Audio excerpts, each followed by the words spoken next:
Like to take a look at the news? Terrorists blow up Central America and leave a note.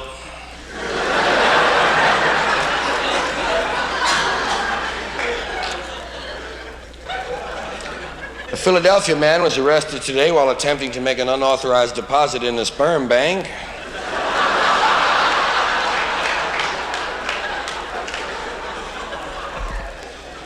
Silent film star Mark Dunbar died today. In Hollywood, he had no last words.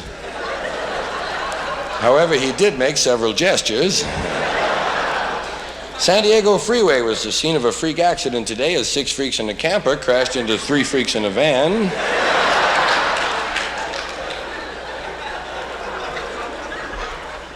Nobel Prize in Mathematics has been awarded to a California professor who has discovered a new number. The number is Bleen, which he claims belongs between 6 and 7. Medical researchers have discovered a disease which has no symptoms. It is impossible to detect, and there is no known cure. Fortunately, it is confined to New Jersey.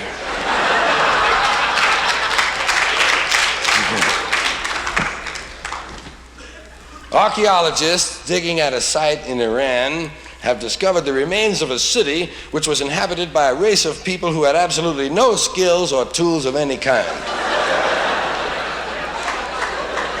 No trace of anything has been found anywhere near the site. Heart transplants have declined in recent months because of a lack of donors. Many people consider it an imposition. Hollywood film star Vicky Trick and her husband, Mark Spot, have called it quits today after a 27-minute honeymoon in front of the church. On the lighter side of the news, here's a Halloween prank that really backfired. Seems that little 13-year-old Danny Omerta thought that it would be great fun to soap all the windows of the cars on his block. And he had soaped about 7 of them and was starting to soap the 8th one, not knowing that the owner of the 8th car, Carl Downing, was seated inside. Carl Downing shot Danny in the head 4 times.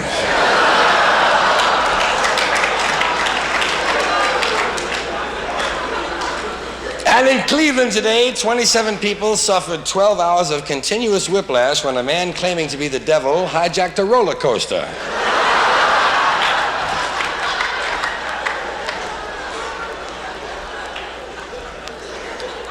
And to kind of wind up the news tonight, we'll take a look at the news hostility scoreboard.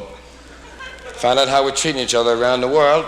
According to the scoreboard, we got 4 civil wars going on right now, 2 brush fire wars, 4 vest pocket wars, 9 wars of liberation, 2 police actions, 16 revolutions, 35 rebellions, 58 border clashes, 21 terrorist bombings, 36 retaliatory raids, 400 guerrilla operations, 95 commando strikes, 612 acts of sabotage, 237 ceasefire violations, 44 surprise attacks, 6 outside aggressions, 6 internal upheavals, 3 protective reaction strikes, 10 counterinsurgencies, 21 violent disturbances, 30 warlike acts, 906 hostile incidents, 10 arms races, 18 deliberate provocations, 61 threats to security, 9 dangerous escalations, 2 military confrontations, 6 heightenings of tension, 14 heated exchanges, 12 belligerent moves, 17 reprisals, 3 powder kegs, 2 tinder boxes, and an ultimatum.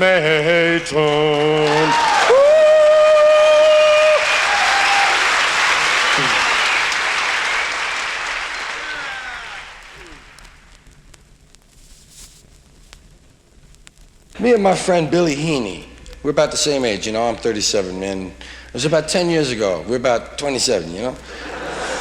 And we were hanging around in the bar where we grew up. And so we were talking to each other, you know, reminiscing. And specifically one night, at this particular time, me and Heaney were reminiscing about teenage masturbation. Plain old adolescent hardcore jacking off, man. That's all it was. We were, you know, talking about little secrets and shit and everything. We were older now and everything. And we were talking about who you used to think of Because we didn't know that we fantasized. We thought about people. A lot of guys thought about movie stars, and a lot of guys thought about girls in the neighborhood. I always did because they seemed more possible, you know? Hey, this could happen. Brings up a few, doesn't it?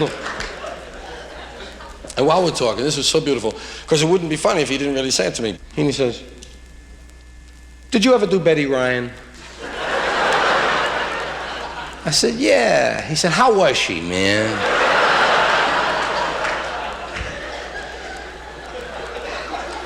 Well, I believe in masturbation. I think if God had intended us not to masturbate, he would have made our arms shorter. You know?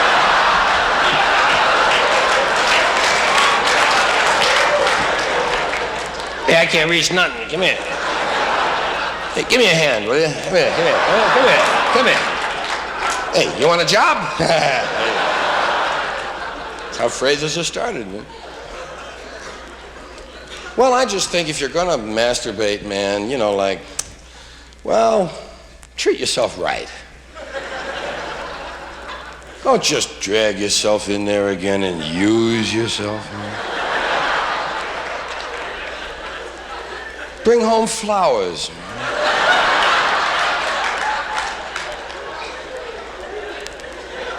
How about a movie and a quiet dinner for one?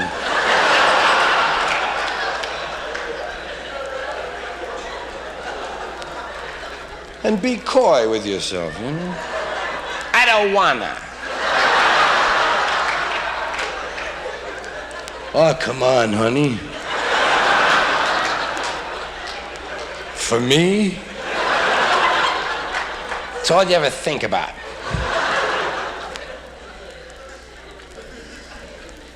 One thing I never did was accept money from myself, you know? I never bought any, boy. One time I caught myself with another hand.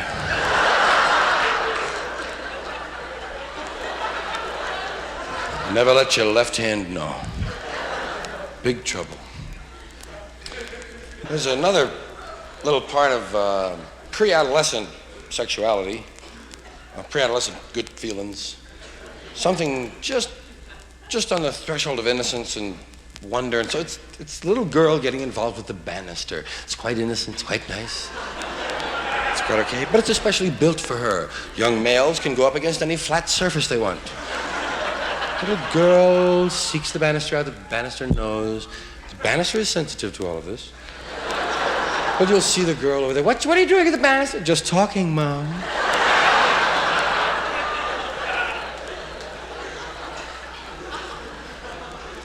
Oh, what's the use? Mom, Dad, I'd like you to meet the banister. What do you do for a living, son? I'm a handrail. Think you can support my daughter? I'll support anyone who'll hold the handrail. That's right, the handrail loves it. The banister wants to be slid down. You girls, take a chance. Don't cheat, don't go down sideways, side saddle, both legs off to the left. It's like premature withdrawal, it's like dry humping, doesn't mean anything. Banister wants you to straddle up good and come on down! Yeah.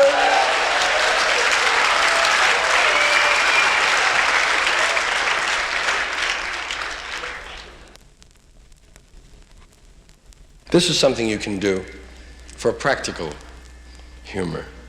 Do this on television. If you can get into kind of the side of a television story where maybe they're covering a tragedy and a lot of people are going, "Hey, Willie." You know, the kind of thing where you're not the center of attention because they'll edit you out if you do this as the center speaker. You must be on the sideline. And what you do is you don't say this, but you move your lips to it. And what you move your lips to is, "I hope all you stupid fucking lip readers are looking in."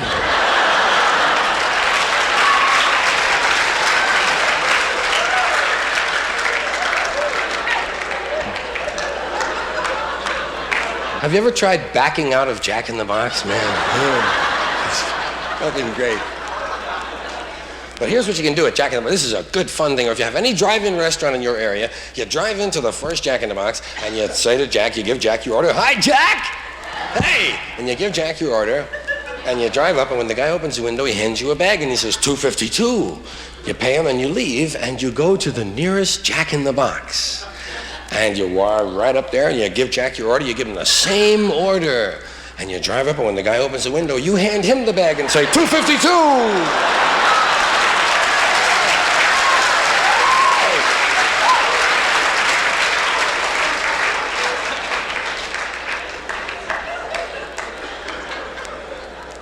Here's another one. You do this at the department store. Go to the handkerchief counter. There's a lovely lady over there. And you say to her, do you have any monogrammed handkerchiefs? And she says, yes. What initial would you like? And you say, oh, I don't know. I hadn't even thought of it, really.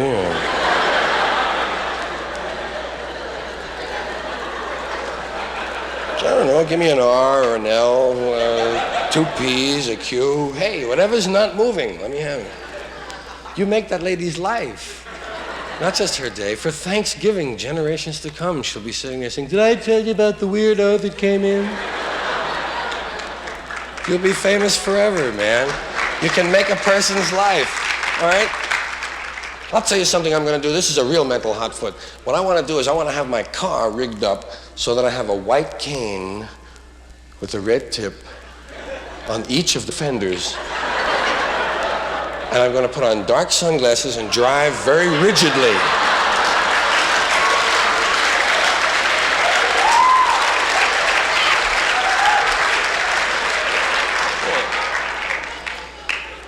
There's a lot of fun you can have, man.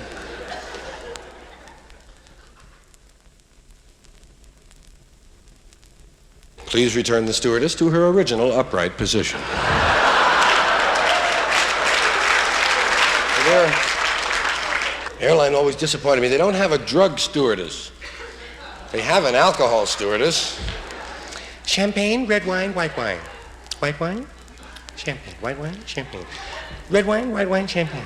Red wine, white wine. Red wine, white wine, champagne. Champagne, white wine, red wine, white wine. Red wine, white wine, champagne. Champagne, white wine. White wine, red wine, champagne, white wine. I think they could spare one girl to come down the aisle, PCP, trips, coke, smoke, shit, drinks to get high.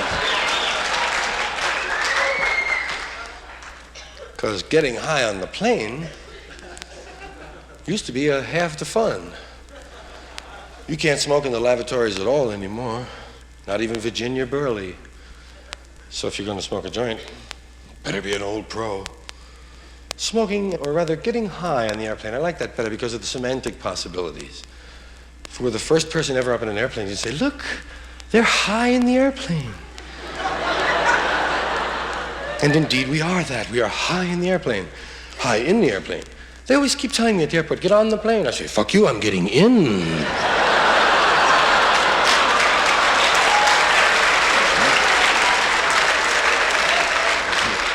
Let the daredevils get on. But we call it being high on the plane. They're high on the plane. And if you were an aeronautical engineer and you really liked the design, you might be high on the plane. And then if you got high on the plane, you'd be triple high on the plane, unless you had got high before you got on the plane. Because you can be high on the plane, or let's put it this way. You can get off and get on, or you can get on and get off. I used to like to smoke up in the forward lavatory, because I figured that the mirror was two-way and the crew was watching. And always offering the crew a hit, naturally. Hey, come on. Hey, guys. All right. Then I'd relax a little, have the little thing locked, occupied. Okay.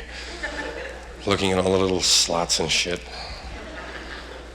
And you get high in the plane. Of course, it depended on what airline you were on, whether the suction in the sink was any good. TWA always had the best sink suction, as far as I'm concerned, for your traveling head. Wow. My hair used to straighten out, man. I lost ideas in those sinks, man. But you have to keep it open. I was a real dummy for several years. I used to just press down the drain, which gives you a red ring on the heel of your hand. It's like powder burns, you know, they got you, man. Look at the guy with the red ring. Come on, take him away. So I found you could put some soap in there or a piece of the cup, keep it open. But then you have to decide if you're going to smoke in the bathroom on the plane, you have to decide if you're going to make believe you're taking a shit or not. Because making believe, if somebody could bust it in, like a guy from Texas comes through with an axe, man, you want to be ready taking a regular shit. You don't want to be arrested for shitting through your pants, right? You know, as long as I get rid of the joint, I don't care what the charge is. Shitting with your pants on. Anyway, you get a little high and the light goes on. Return to cabin. Uh-oh, something's up, they need me. Knew I shouldn't have left them alone. And on your way out, you see another sign, because you're really into detail now. And it says, please wash up for the next guy. And so you know you didn't do anything in the sink much, but you do have felon's guilt. So you decide to wash up for the other guy, and you even wash off the gray bubbles on the soap that the old guy made, and you start to wash off the fixtures, and shit in the mirror looks like it needs a little bit. Pretty soon you're doing the walls, man. Any more babbo out there?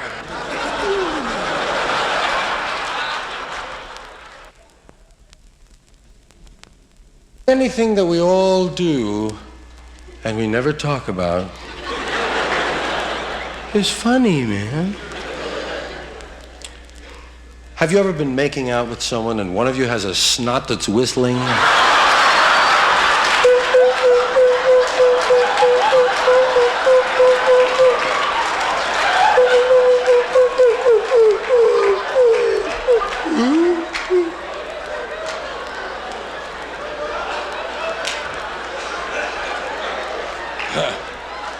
I think we blew it out of tune on the climax, honey.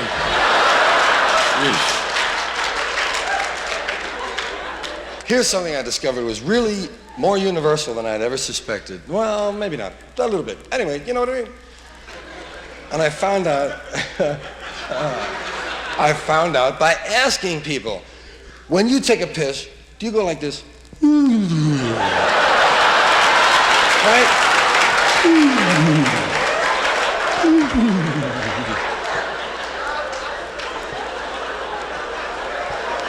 I found out even women do that, man.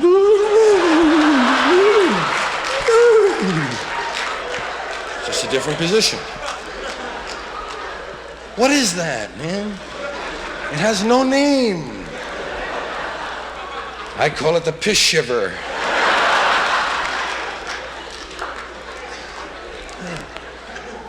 It's nature's way of shaking off. It goes back to the days when we didn't hold on to it. Sure.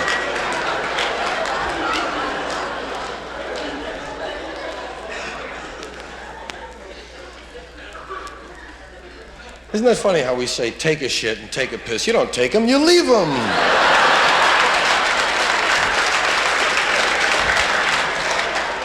I left the shit, Bill. Jeez, where'd you leave it this time? Last year, the kids didn't find it till Easter. I'm gonna take a shit. Don't take one of mine. I only have 3 left and the weekend is coming up.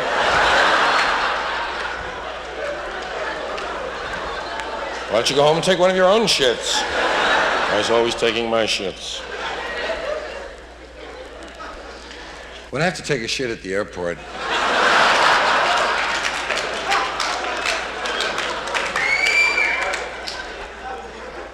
I usually go in the handicapped stall. First of all, it's free, you know.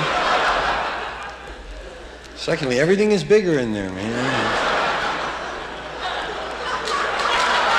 Yeah, your feet don't even touch the ground, man. You feel like Shirley Temple. Waiting for Raymond Burr. Let me in there.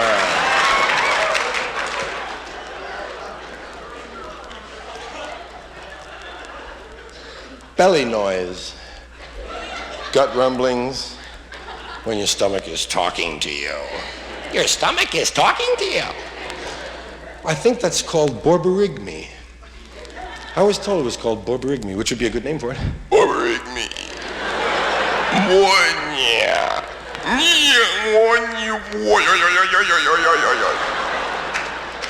That's a familiar one, right? Did you ever notice that one bubble sounds a lot like the last one did? It goes the same way. Past the corn, around the peas, under the beef, over the gravy. One of the great times that your stomach does a lot of this orating is when you're sitting in the dentist's waiting room. Everything is quiet, man. You're reading Cuspid Annual, and your stomach is showing off or attracting attention. Saying things like, "We're poor. We're poor." And you try to shuffle the book and go,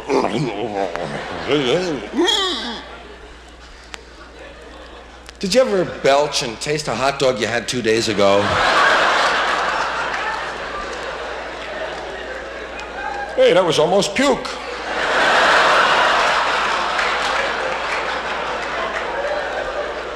It was a toss-up between puke and hot dog, yeah.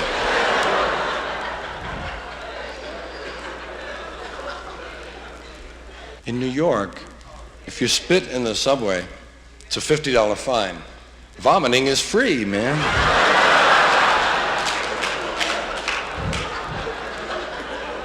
Have you ever noticed that your whole sense of values changes when you're throwing up?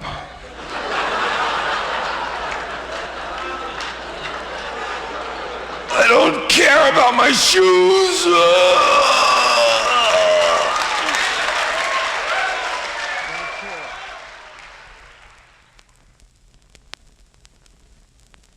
Hot cross buns.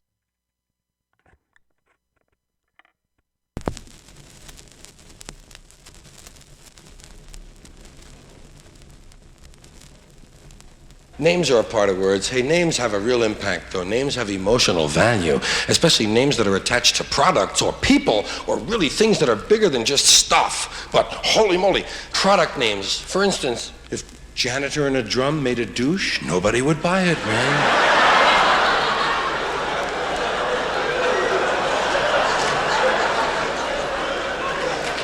It would be like Raid Feminine Hygiene Spray. Raid! Wow!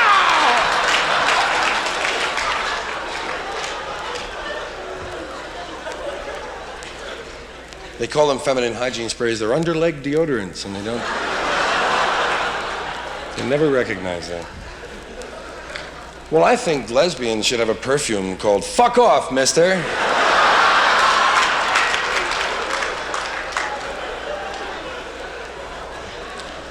I'd like to bring out a brand new car and call it the 1975 piece of shit. Right?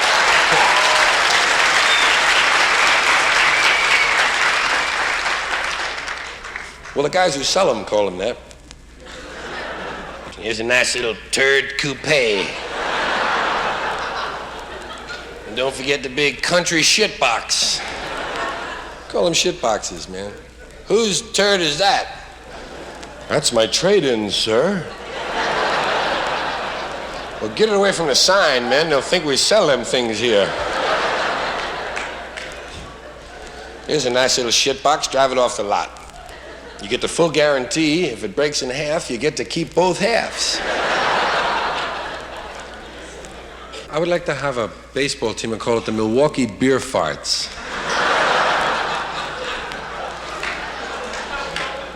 I would like to have cream of botulism soup. How about a company called United Consumer Fuckers?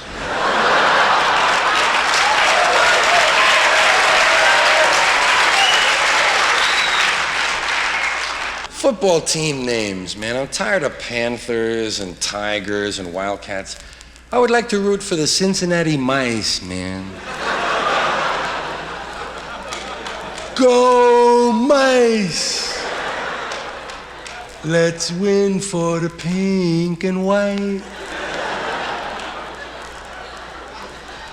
Well, you'd have a whole rodent division, man. You'd have the Hawaii hamsters, and the Georgia gerbils. Guys would be all rodent. You'd dig it, man.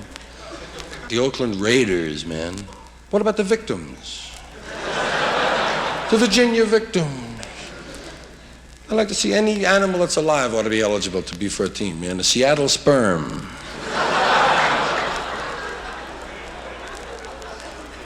The Texas tumors, man. How about the Kansas City crabs? Huh? Well, the crabs are all over the Cowboys today, Bill. Yes, indeed.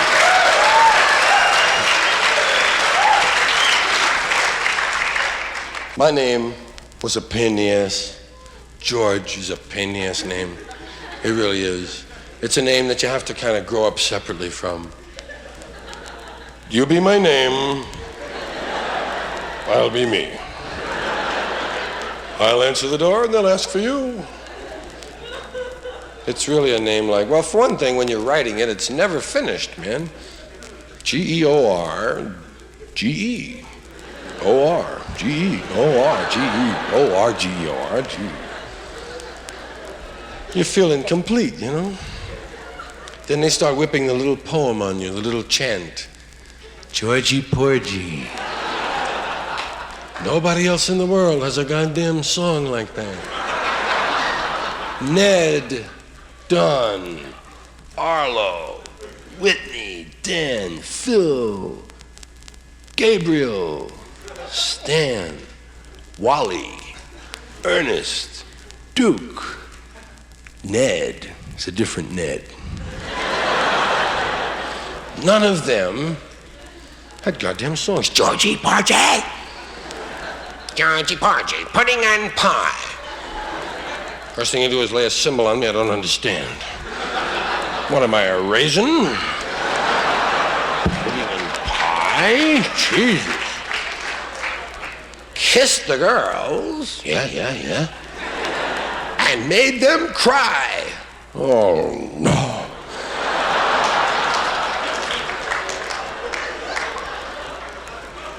When the boys came out to play, Georgie Porgy ran away. They never mentioned that biologically this was sensible that I would live to reproduce. Only that I'd run away. Well, that pissed me off. Next thing I heard, they're saying, let George do it. They weren't even talking about the real thing. Let George do it. Talking about mopping and shit. Let George do it. Let George do it. Screw it. You do it. George is a dumbass name because, well, it's way down the list of names of getting laid automatically by the sound of your name. Some people have said there is no such list. Of course there is. You got three guys. You got Tito, Chico, and George. Who's out there? Tito, Chico, and George. Tell George to wait. Fucking Tito, you know. It's a cool name. So you live different from your name. I always felt sorry for guys whose names were Dick and Peter, you know?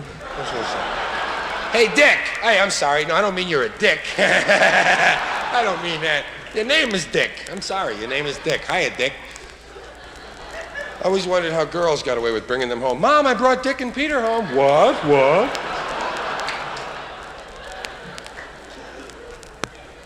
I know a guy, his first name was Ed.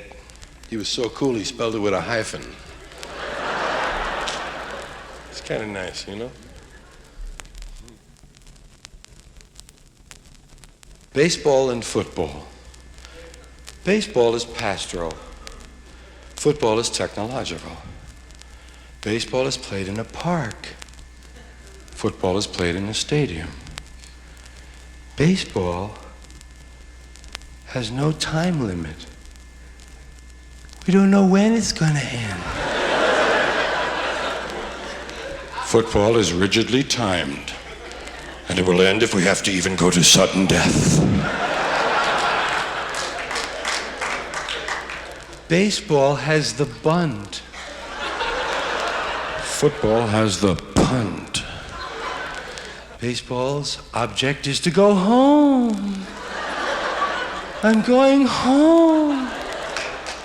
In football, we are down in enemy territory, reaching for the end zone.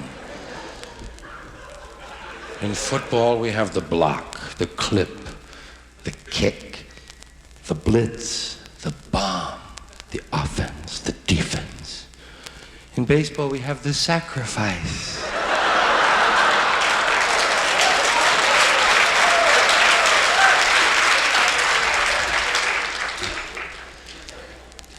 And in baseball, you make an error. In football, you pay a penalty.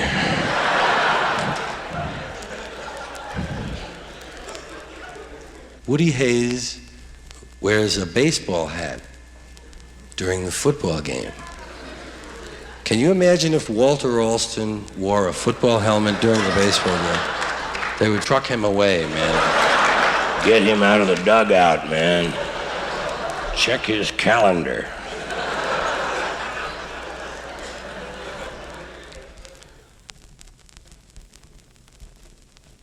Football is weird anyway, man. Football is because we're Europe Junior. We came from Europe, man. We're Europe Junior. We really got it all down. We play the Europe game. What is the Europe game? Let's take their fucking land. You'll marry the Queen of Sweden and have a boy, and we'll merge with Australia, and we'll sell out to the Germans, and we'll give the Russians back, and we'll take this from France and merge with Italy and take that from the other people in the Swiss and work together, and you'll be the green on the map, and we'll be the pink, and you'll be the blue.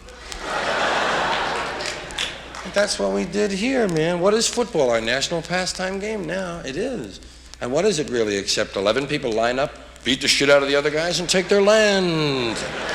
It's a ground acquisition game. Except we only take it 10 yards at a time.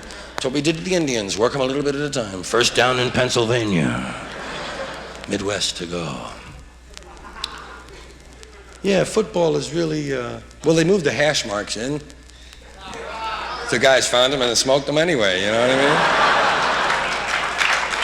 Well, they say there's a lot of drugs in football. They talk about ups. They talk about uppers and speed, and they talk about amphetamines. They talk about Dexamyl spanchules. They talk about greenies. That's what the football players call them, greenies, because football players are into colors. The green. We'll fight for the green and the white. Give me the green, the white, the bullshit, give me those bullshit, the white. Fucking shit goes on in the locker room. There's a lot of speed on this team, Bill. I know I was downstairs before the game, and look out for this. Football players understand colors. They check off at the line of scrimmage. Green, white, 27, green, white, 27. Bullshit, I had 13. Give me those. They're back. You know, fight on the end. Why is it that football teams only have 2 colors and countries have 3? Why should a football player sing to the red, white, and blue and then get his ass kicked for just the red and the blue? Football colors are bullshit anyway. When I was in high school, they said we were fighting for the cardinal and gold. It was red and yellow, man. Fucking red and yellow. Cardinal and gold, my ass. I always wanted to go to a high school where the colors were ultraviolet and flesh tone. And we'll win for the flesh. The big flesh wave rolled down the field today. Flesh-colored Band-Aid. That's another thing we left the blacks out of, man. Didn't consult them at all. Flesh-colored. We didn't even consult the whites on that one. You ever noticed them Band-Aids? I don't know anybody that color. It's kind of an off coffee. I don't know nobody like that. And I've never seen anybody with their pores laid out in grids that way, man. Fucking science fiction. But some businessman had to pick that color out. He had to approve it. Some man who was assigned a pad, a pencil, a place to write, had to okay the art department. Art department brought up all the shit. Let me see. 55, 51, I don't know. 51, 53. That'll be flesh. 53. Wow. Didn't even bother me. Flesh-colored crayons pissed me off. I was a war baby, 1937. I made me 8 years of age when it was over. And flesh-colored crayons didn't come in for a long time, man. Flesh-colored crayons came in when I was 19. And I had been out of coloring for over a year by then. I had gone through rubbing orange and red together. Another color that bothers me is blue. Why is there no blue food? There's no blue food, man. Blueberries are purple. A lot of things blue on the vine, a little bit blue on the vine, bullshit, purple. There's no blue food, man. Someone has the blue food. We want the blue food. Blue food probably bestows immortality. Where's the blue food? Occasionally you get some badass Jell-O in a cafeteria that looks blue, that's all, man. That's all. Maybe a piece of hard candy. 1 out of 200 pieces of hard candy are blue. It's a pain in the ass. Have to explain them away. What about the blue heart? Never mind, asshole. It's mint or some shit, and it has nothing to do with color. Green is lime, yellow is lemon, orange is orange, red is cherry. Blue is nothing, man. There's no fucking blue. And then they chop the little round blue thing in their mouth. Mm-hmm. Oh, show me what it is. It's a sour ball. Ah! The glass! It's left over from Halloween. Religion is like a lift in your shoe. It's important sometimes. And it helps you walk straight for a while, however long you need it. That's the secret. How long do I need it? It's like anything else you think you need for any length of time. How long do I need it? As long as you're pulling your own coat, nice. As long as you know who's in control or why you're not, okay. But religion is like abdicating responsibility for your life. Many religions make it easy for you to just throw it all off. It's God's will. That's right, God's will. I ran over the kid in the driveway. Don't look at me. God's will. Hey, boys, let's go downtown and get this guy God. Can you see a lynch mob in front of the church? It's the 4th guy he's killed this week.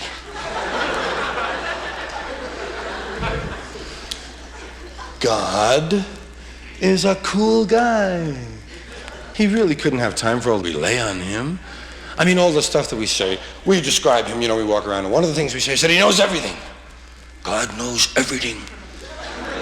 He knows everything that's going on at the same time, every little molecule spinning around, every little atom, every little electron. He knows if an electron comes over a whole orbit of a molecule, goes and makes another one. It's a chemical combination, makes a combination. He knows if it's a piece of wood and it's a bigger crack at a piece of wood. He knows. What a workload this must be. Can you picture God on Monday morning?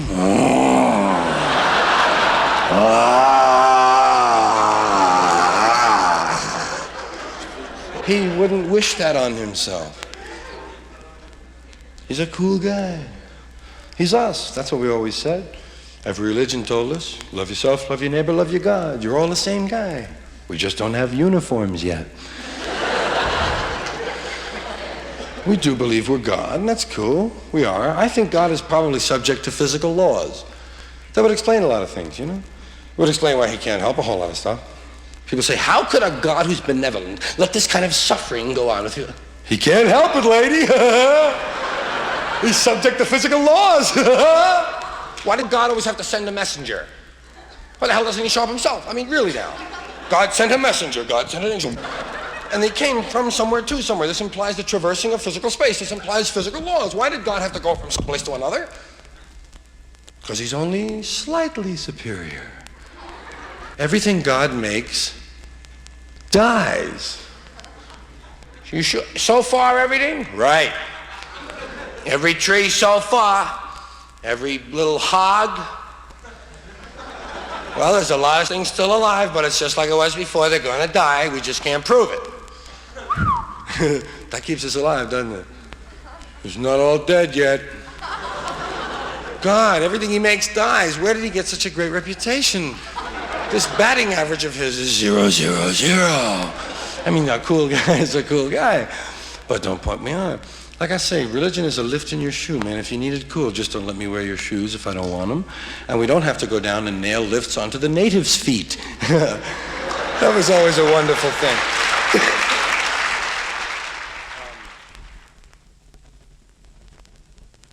We have also met on the AM radio dial, especially in the middle of it. On the large radios, all of the zeros are there. 700, 800. On small radios, it says 6. Conrad, 7, 8, 9, 1, 0, 1, 1, 1, 1, 4, 1, 1, 6. The big radios, but all of them, those stations between 600 and 800, were always widely spaced apart. Always widely spaced. And they had announcers, well-modulated speaking voices. They always had serious subject matter. In fact, they never had music. There's no music between 600 and 900 on the radio. It's all talking, man. The only music you hear is an occasional national advertising jingle. But you get down past them, you get towards 600. You get down to the hopelessness of 54. And you wonder why it ends there. What kind of good stuff are we missing on 420? Nowhere to go but up. And up. It's watch. No.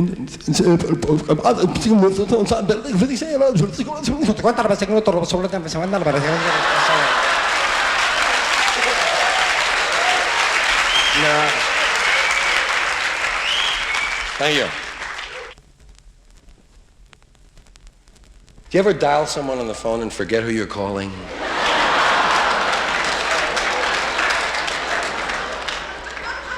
Do you ever look at yourself in store windows when you're passing stores? Hey, man, I look cool in the store window, man.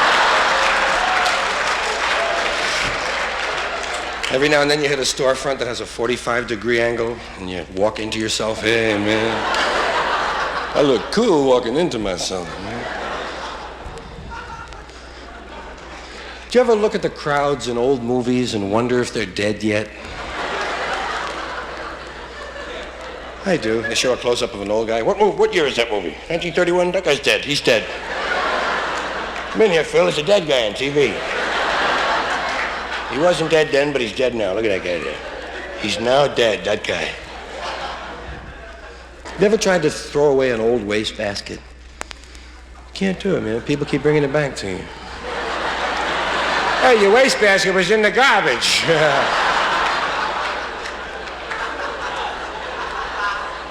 You have to really stomp on it to throw it away, you know? Close the hole so it's not useful anymore. You ever hear this in your house? Where's the good scissors?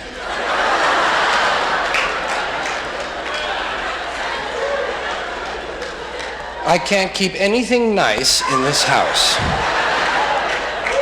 And I want my good tape measure back. Oh, the good tape measure, not the one with 38 inches missing in the middle, right? Here's something you hear. Mostly men say this around the house. Who stole my underwear? Somebody stole my underwear. Which ones? This week's underwear. You know, they came in here and they went right for the underwear. And that's all they took. It was a surgical strike. Bacon. Have you ever noticed that underneath all the neat horizontal strips, sweet, nice, neat, underneath there's always one weird piece of bacon?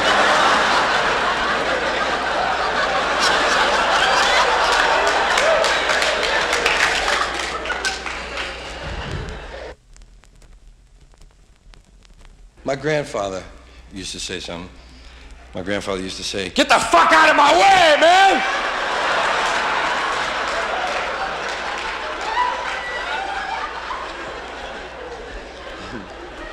You know what's really a ripoff? Buying flowers. They're free, man. But we buy them. Not only that, we buy them and we bring them home and they die. It's the only thing that you buy. You bring it home and it dies and you don't give a shit. You don't want your money back. I'd be down to the florist in a minute. Fuck you, give me my money, these things die. You kidding me? We are really getting screwed a lot of ways. You realize how many peanuts elephants owe us? As a group, we have never gotten any of these peanuts back. I'm down 23, 24 bags myself, man. We fucking pull our peanut Ozies. We got the elephants by the balls, man. What do dogs do on their day off? They can't lie around. That's their job, man.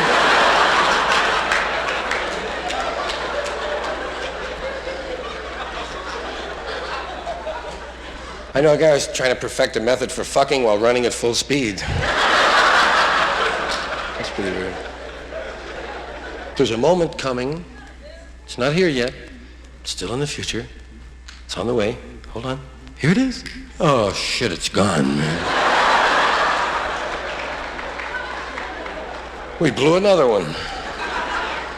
Tattoos. You know what would be a goofy tattoo? You get it on your foot. On the sole of your foot, it says, if found, please drop in the nearest mailbox. I got another one. On the guy's back, your tattoo, please let's never anybody tell this guy all the shit we wrote on his back. He thinks it's a pirate ship. Yeah. That would be nice, man.